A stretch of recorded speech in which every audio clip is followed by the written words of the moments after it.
AP intermediate ఫలితాలను AP intermediate board commissioner Saurabh Gaur విడుదల చేశారు. ప్రకటించిన ఫలితాల్లో బాలికలు ఎక్కువ శాతం ఉత్తీర్ణత సాధించినట్లు ఆయన తెలిపారు. ఫస్ట్ ఇయర్ విద్యార్థుల్లో 68% మంది, సెకండ్ ఇయర్ విద్యార్థుల్లో 78% మంది విద్యార్థులు ఉత్తీర్ణత సాధించారు. Vocational course first year, intermediate second year ఫలితాల్లో కృష్ణా జిల్లా మొదటి స్థానంలో ఉంది. ఇంటర్ ఫస్ట్ ఇయర్ ఫలితాల్లో చిత్తూరు చివరి స్థానంలో నిలిచిందని intermediate board commissioner Saurabh Gaur తెలిపారు. మే 24న సప్లిమెంటరీ పరీక్షలు నిర్వహించనున్నారు. ఫెయిల్ విద్యార్థులు క్షణికావేశంలో ఎలాంటి నిర్ణయాలు తీసుకోవద్దని, తల్లిదండ్రులను బాధ పెట్టొద్దని ఆయన సూచించారు.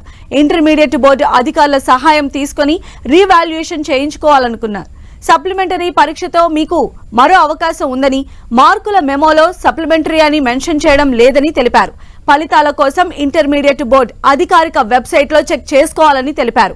ఈ ఏడాది మార్చి 1 నుంచి 20 వరకు పరీక్షలు నిర్వహించగా అత్యంత వేగంగా మూల్యాంకనం నిర్వహించిన ఇంటర్మీడియట్ బోర్డు అధికారులు కేవలం 22 రోజుల్లోనే ఫలితాలు విడుదల చేశారు.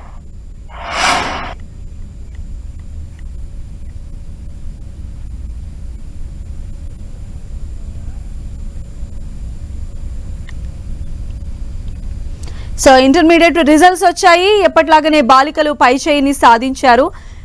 అయితే ఇంటర్మీడియట్ సప్లిమెంటరీ పరీక్షల స్కెడ్యూల్ కూడా విడుదల చేశారు. మే 24న సప్లిమెంటరీ ఉంటున్నట్టుగా intermediate board commissioner Saurabh Gaur తెలిపారు. ఫెయిల్ అయిన విద్యార్థులు క్షణికావేశంలో ఎలాంటి డెసిషన్స్ తీసుకోవద్దని ఆయన సూచించారు. తల్లిదండ్రులను బాధ పెట్టొద్దని కూడా చెప్పారు. ఇంటర్మీడియట్ బోర్డు అధికారులు సహాయం తీసుకుని రీవాల్యుయేషన్ కూడా చేయించుకోవాలన్నారు. సప్లిమెంటరీ పరీక్షతో మీకు అవకాశం ఉంటుందని, అలానే మార్కుల మెమోలో సప్లిమెంటరీ అని మెన్షన్ చేయడం లేదని కూడా క్లియర్ గా చెప్పారు. సో ఇంటర్మీడియట్ అధికారిక వెబ్సైట్ లో ఈ ఫలితాలను పొందుపరచడం జరిగింది. ఇంటర్ ఫస్ట్ ఇయర్ లో 68%, అలానే ఇంటర్ సెకండ్ ఇయర్ లో 78% ఉత్తీర్ణత సాధించారు. బాలికలు పై చేయి సాధించినట్టుగా సౌరభ్ గౌర్ ఫలితాలు విడుదల చేశారు.